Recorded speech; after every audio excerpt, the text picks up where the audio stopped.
শালুকডি গ্রামে থাকতো সাধন নামে এক চাষি। চাষবাস করে দিব্যি দিন কাটতো তার, কিন্তু মনে তার সুখ শান্তি নেই। নিজের অবস্থা সে সন্তুষ্ট নয় মোটেই। সর্বক্ষণ নিজের ভাগ্যকে দোষ দিত আর অশান্তিতে দিন কাটাতো। কি গরম রে বাবা, কি গরম! এত গরমে কাজ করা যায়? সবই কপাল, কপাল। কপালে দুঃখ থাকলে আর খন্ডা বেঁকে সকলে কেমন দিব্যি আছে, আর আমার মতন ফাটা কপাল নিয়ে আর কেউ জন্মায়নি। ওহ,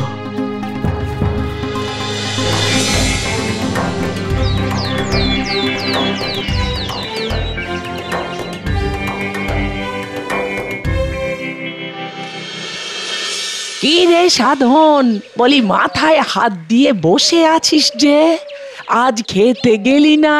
না গো বুড়িমা, আজ আর মন চাইছে না। কত আর কাজ করব?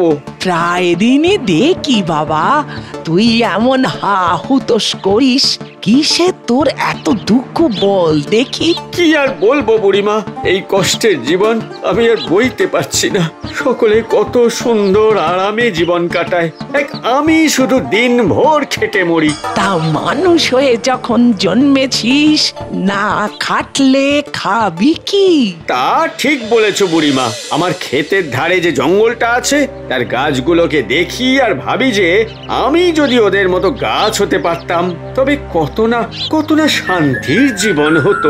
তাই বুঝি?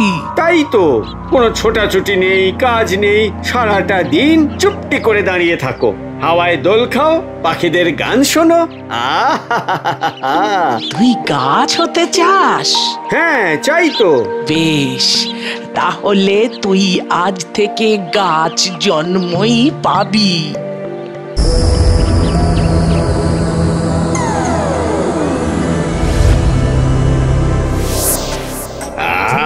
কি আরাম, কেমন মিষ্টি হাওয়া! সারাদিন কোনো কাজ নেই, চিন্তা নেই, এই না হলে জীবন। আমি ঠিকই বুঝেছিলাম গাছেরাই সবচেয়ে সুখে থাকে। এর মধ্যে বর্ষাকাল চলে এলো। একদিন উঠেছে প্রচন্ড ঝড়, আর তার সাথে প্রবল বৃষ্টি। ঝড়ের দাপটে থরথর করে কেঁপে উঠছে সাধনের শরীর। কি বৃষ্টি রে বাবা, একেবারে কাঁপিয়ে দিচ্ছে গো।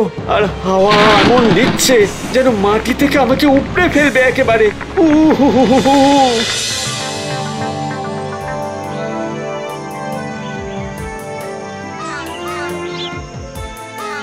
চল রে ভাই, আজকে গাছগুলো বেছে রাখি, ওরে একদিন এসে কেটে ফেলা যাবে।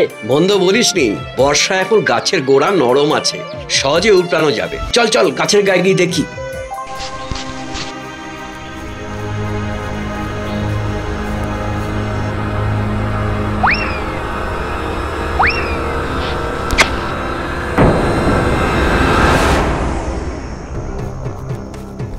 হ্যাঁ, এ তো আমার গায়েও দাগ দিয়ে গেল। হায় হায় হায়, এবারে তো আমাকে কেটে ফেলবে। ওরে বাবারে, ও বুড়িমা গো, আমাকে বাঁচাও। কি রে বাছা, ডাকিস কেন? আমাকে উদ্ধার করো বুড়িমা। বেশ তো, তবে কি আবার চাষবাস করবি?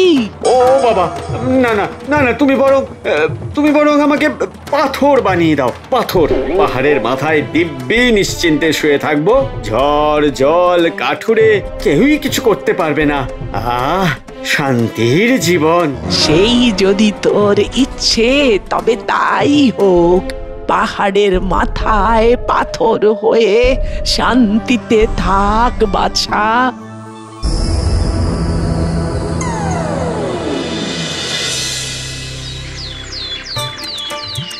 এবারে বুদ্ধিটা ঠিক হয়েছে। নিরিবিলিতে শান্তির জীবন, কেউ বিরক্ত করবার নেই।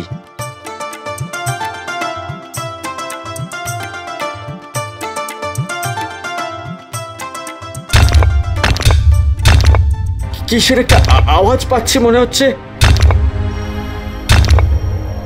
এই পাহাড়ে আবার কে এলো? আরে ওইদিকে দেখো, এই যে, না এ পাশের পাথরগুলোই বেশি ভালো, বুঝলে? সে তো বটেই, তবে আজ অনেক পাথর ভাঙা হয়েছে, এদিকটা আবার কালকে ভাঙবো। দেখি দেখি।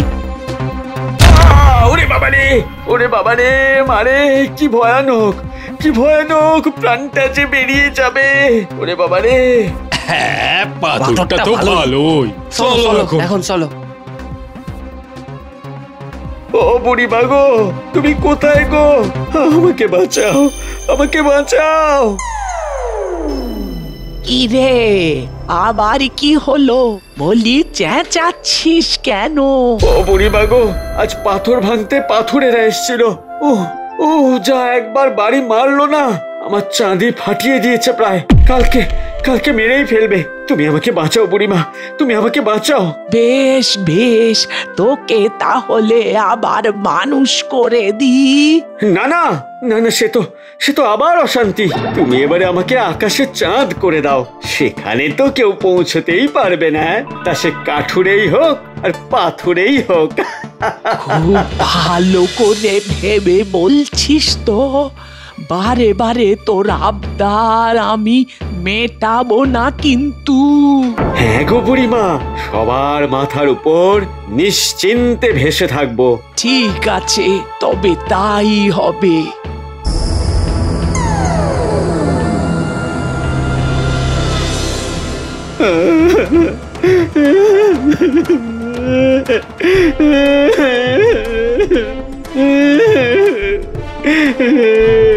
এই যে গো বুড়িমা, আমি এখানে ওপরে আকাশে।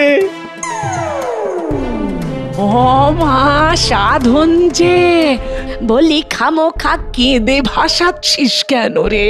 বুড়িমা গো, আমার যে প্রাণ যায়। সূর্যের তাপে সারা শরীরে ফোস্কা পড়ে গেছে। চাঁদকেও যে এত গরমের জ্বালা সহ্য করতে হয় তা কে জানতো। প্রতিদিন আমার গা ঝলসে যাচ্ছে। এই কষ্ট আর সহ্য হচ্ছে না, আর কষ্ট সহ্য হচ্ছে না বুড়িমা। তবে যে বলেছিলি তুই ছাড়া আর সকলেই সুখে আছে। আমার ঘাট হয়েছে বুড়িমা, ঘাট হয়েছে। আমি বুঝেছি যে সবারই দুঃখ কষ্ট থাকে। নিজের কষ্টকে বড় করে দেখলে সব সময় অন্যকে বেশি সুখী মনে হয়। এতদিনে তুই সংসারের সার কথাটি বুঝেছিস বাপ। তোমার পায়ে পড়ি বুড়িমা, আমাকে আমার চাষির জীবনে ফিরিয়ে দাও, তাতেই আমি সন্তুষ্ট থাকবো। দোহাই, আমাকে আমাকে আমার মানুষের জীবন ফিরিয়ে দাও, আমাকে চাষির জীবন ফিরিয়ে দাও। আচ্ছা আচ্ছা, ঠিক আছে, তবে এই শেষবার।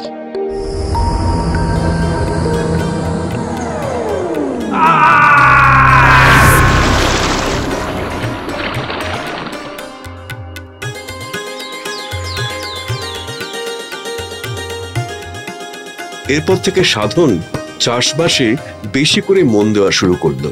সারা বছর পরিশ্রম করে প্রচুর ফসল ফলাতো। সে বিয়ে করলো এবং মনের আনন্দে সুখী জীবন যাপন করতে শুরু করলো।